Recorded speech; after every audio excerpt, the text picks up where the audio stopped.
My target for Bitcoin is infinity. There's no target. The dollar and Bitcoin just there's no way to see what the value of Bitcoin should be in terms of dollars. You can see the value of Bitcoin in terms of other things. Let's say houses. I think houses would be a better way to predict the value of Bitcoin. I think a house is going to be costing 1 Bitcoin at some point. It's going to cost 0.1 Bitcoin. It's going to cost 0.01 Bitcoin. The price of houses will keep decreasing. In terms of US dollars, because US dollars can be created out of nothing. You have no idea when they'll be created. You know for a fact that it takes some time, effort, energy to produce houses. It takes time, effort, energy to produce everything. It takes no time and effort and energy to produce dollars. So the price of Bitcoin can rise literally forever, and it can keep going up. It can keep going up. There's no price. There's no top for Bitcoin because, as people say, there's no bottom for fiat. So to me, I mean, the model is that Bitcoin is going up forever. That's it. No matter what happens, if I use Bitcoin as a savings account, so if I need more fiat, I'm going to sell some Bitcoin. If I have extra fiat, I'm going to buy Bitcoin with it. It doesn't matter what the price is. I literally don't care. I bought Bitcoin at 109K when it reached 109K for a few days, or for a few hours, whatever it was. I went in and I bought some Bitcoin because I just wanted to. It was just a way that it's just the way that I do things. But I also bought Bitcoin at 16K because I buy Bitcoin no matter what. No matter what the price is, it doesn't matter. I'm going to buy some Bitcoin because Bitcoin is the best asset in the world. Nothing can compete with Bitcoin. So the model that I have, there's no top. I think a lot of people, like, let's say for example the power law. I had a conversation with Giovanni. I think his name is Giovanni. He was talking about how in the last 16 years Bitcoin has followed this rule. It's followed this model very closely, and I get it. He's a mathematician. He understands it much better than I do, but I don't think he considers the fact that the U.S. government can print money. I don't think that model considers the fact that the U.S. government can print money. Over time, fewer and fewer people are going to be willing to give away their Bitcoin for dollars, and that's definitely going to have some pressure on the price. It's going to push the price up significantly, and that's going to happen no matter what. I don't think there's any way to really avoid that. But I think the main takeaway here should be that no matter what price you're buying Bitcoin at, eventually you're going to be right. If you buy Bitcoin, if you pay somebody $150,000 for a Bitcoin today, eventually that person is going to feel stupid for selling their Bitcoin for $150,000, right? That's just how it is. Unless they buy some back. Let's say they sell it to you for 150,000, they buy back 1.5 Bitcoin. Of course, they're going to feel smart. But let's say, for example, they sell you that Bitcoin and they never buy it back. Eventually, at some point, they're going to feel really stupid. That's just the key. I think that's the most important thing to take away here. I don't think we're going to see diminishing returns. The reason for that is because in the past, a lot of market activity was based on emotional retail investors. Retail investors do whatever they think is right in the moment. If the price is dropping, they're going to sell. If the price is rising, they're going to buy. Institutional investors don't work that way.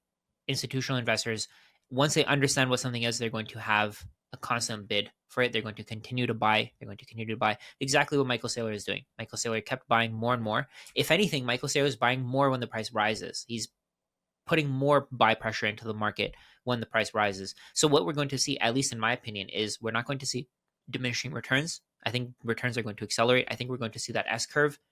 A lot of people don't agree with me on this, and that's perfectly fine. The way that I see it, because the number of dollars in the system keeps rising, the price of Bitcoin will continue to rise forever. The rate at which the Bitcoin price rises is all determined based on who's willing to sell. If nobody's willing to sell their Bitcoin for dollars, the price is going to rise faster. It's just going to be an incentive for them to sell their Bitcoin for dollars. But eventually, nobody's going to want dollars anymore. And I strongly believe that. I stand behind that thought firmly because dollars can be created out of nothing and Bitcoin can't. So beautifully said. Do you have any thoughts on just the Tether? I don't know if you saw, just came out like last day or so, just the Tether and Lightning stuff. Looks very, very interesting. Yeah, I thought that was really interesting. I think that just shows you that uh, the stablecoin economy and Bitcoin are coming together. They're working together. I don't really have that many thoughts on it. I still think that the USDT is going to be worthless at some point. I think US dollars are worthless. I don't, the way that I see it, I don't want to hold US dollars, right? I want to get rid of US dollars. I want to get rid of them as soon as possible. But the fact that we have this kind of mix between Bitcoin and the US dollar, and the fact that we have this Lightning Network, and the Lightning Network is being used to transfer US dollars, that just changes things, right? We no longer need banks. We no longer need financial. We're basically just eliminating as many financial institutions as we can as quickly as possible. I love that you're saying this, because again, this goes back to the altcoin thing of like XRP. The only thing the XRP crowd I see is, well, it's going to take away Swift and like we're the new CBDC coin. It's like, what, number one, it's the same system, guys. Number two, like, Yeah. Lightning, we already have these things. You guys are Yeah. late to the party. That's what's anyway. So I'm glad you brought that up. Yeah, that's really it, right? You can, a lot of people from XRP, they say, oh, you can exchange between currencies.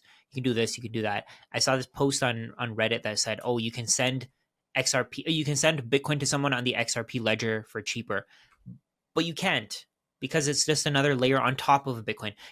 If you're not sending a transaction on the base layer of Bitcoin, you're not sending Bitcoin.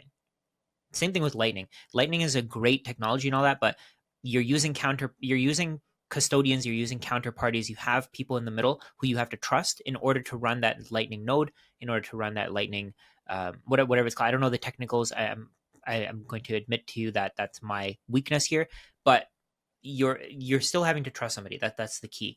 Same thing with XRP.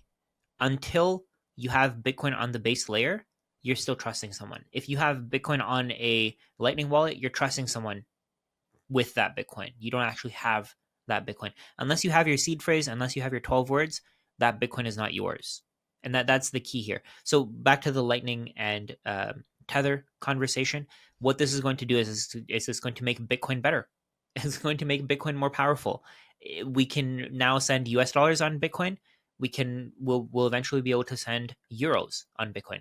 Eventually, the people who want US dollars, the people who want USDT, they'll realize that they shouldn't hold US dollars. They should hold Bitcoin, because Bitcoin is appreciating in value. If you hold Bitcoin, let's say you hold US dollars versus Bitcoin, the US dollar is going to keep decreasing in value. If you hold USDT, it's going to keep decreasing in purchasing power. But if you hold Bitcoin using the same network, if instead of receiving USDT, you receive Bitcoin on Lightning, you're increasing your purchasing power over time. I think this is just going to open Bitcoin up to a lot more people. I think that's the key. It's going to make more people see that Bitcoin is the future, that Bitcoin is the biggest financial system in the world, and now the US dollar is being traded on Bitcoin. Is this going to make this thing explode? Yeah, I couldn't agree more. I'm in alignment with you there.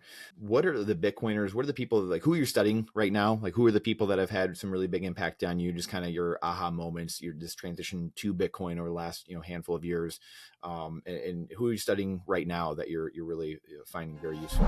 If you want the answer to that question right there, and you like that spicy clip, check it out here. Come on, we'll see you in there. But if you want the full interview in its entirety, all the spicy clips put together, and you're not going to want to miss it, believe me, then check that out here. Come on, we'll see you in there. Do it.